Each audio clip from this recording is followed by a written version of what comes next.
મહાનગરપાલિકાના કમિશનરે બજેટ તૈયાર કરી આજે સ્ટેન્ડિંગ કમિટીને સોંપવામાં આવ્યું।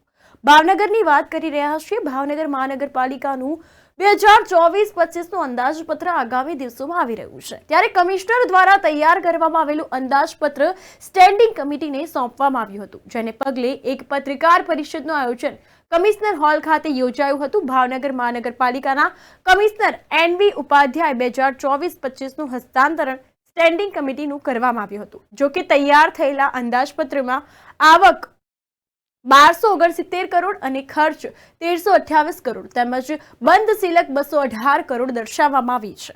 આ સાથે ફાયર સ્ટેશન, એરપોર્ટ રોડથી મહિલા કોલેજ સુધીનો 25 વર્ષની ગેરંટીવાળો રોડ જેવી બાબતોનો સમાવેશ કરવામાં આવેલો છે। ત્યારે હવે જોવું રહ્યું કે સ્ટેન્ડિંગ કમિટીમાં બજેટમાં સુધારો વધારો કે તે યથાવત રાખે છે કે કેમ। તે અંતર્ગત હવે આ મનપાનું બજેટ સ્ટેન્ડિંગ કમિટીમાં સોંપાયું છે।